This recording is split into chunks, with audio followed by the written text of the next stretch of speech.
Welcome to study session 2, Relationship between listening and other language cues. Introduction.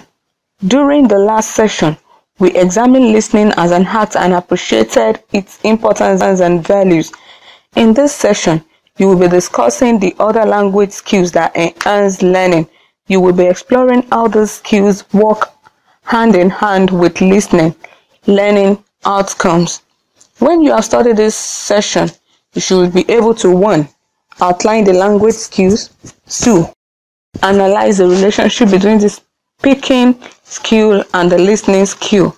3. Explain the relationship between the reading skills and the listening skills.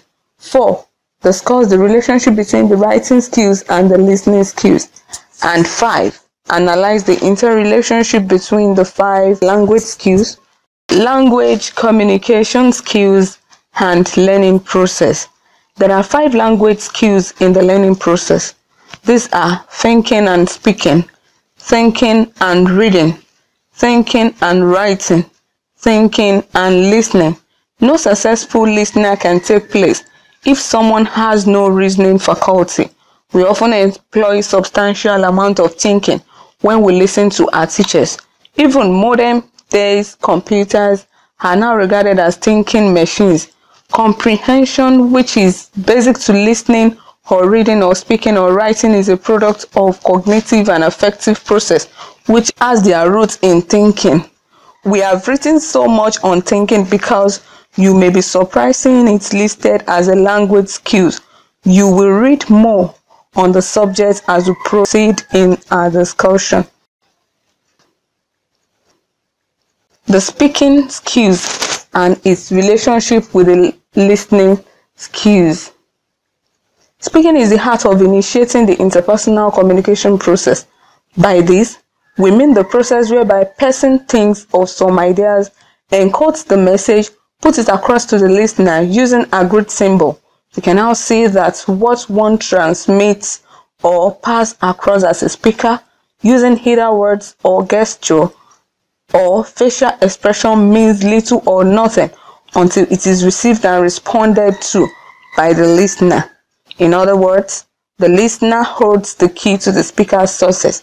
Secondly, the speaking skills of good voice quality, distinct pronunciation, appropriate stress and intonation, clear thought process, choice of vocabulary and logical arrangement of ideas are learned and can be developed and improved upon through listening. In effect, effective speaking depends on successful listening. Thirdly, in a classroom situation, a teacher is both speaker and listener. The same applies to the students or pupils. In fact, for any second language learner of English to be a proficient partner in any conversation, he or she is as both speaker and listener. For example, one is able to describe an object, an event, or a task well, if and when one has listened to the other describe to each one. Fourthly, a speaker who does not appreciate his listener's viewpoint or problem will end up an ineffective speaker. For instance, if you listen to complaints or constructive criticism, your listener levels against you as a teacher, speaker, you will not only correct yourself, but also adjust your style or delivery and will be better understood. Finally, language experts have proved through research that a person who performs well as an instructor is very likely to do well as a listener. If reading is the art of perceiving the printed verbal symbols and that of reacting and responding to the thoughts expressed by the writer, it then means reading is much related to listening in several ways. First and most important, listening and reading are often grouped together as a receptive language art. The listener and the reader are extracting information. Second, when you are listening and reading, you are involved in getting meaning from language units. In both, the unit of comprehension in the first phrase of sentence. In both, there are natural breaks in the flow of words. Breaks indicated by punctuation marks in writing communication and by pauses and international changes in oral discourse.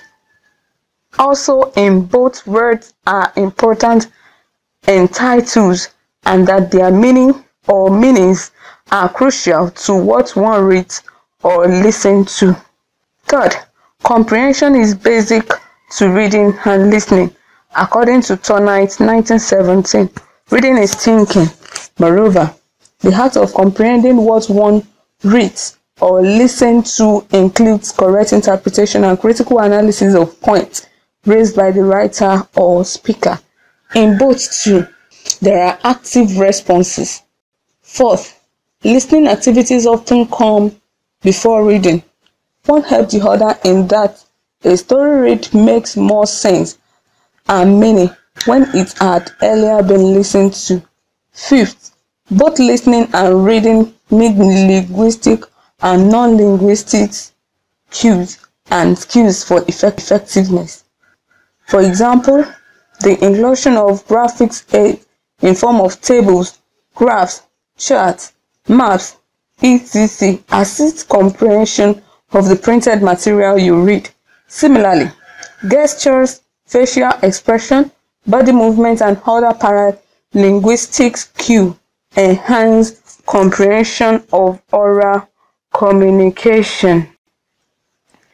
Writing skill is related to listening skill. Writing is a language activity. It is the act of expressing one's thought on paper. Curiously enough, the idea and the thoughts we usually express when we write often grows out of our listening encounters. The experience we gain from listening more often than not provide the vocabulary we use in our writing. Besides, the very act of writing and its mechanics are a product or outcome of our effective listening. For example, we may be able to spell more correctly, punctuate more accurately, plan and organize our thoughts and information more logically as a result of our sensitivity in certain listening situations. The interdependence of language art. We shall now examine the fundamental relationship that exists among the 5 areas of language functioning. Study the diagram at the beginning of this session again. You will notice that communication is in the middle and is surrounded by the language skills of listening, speaking, reading, and writing.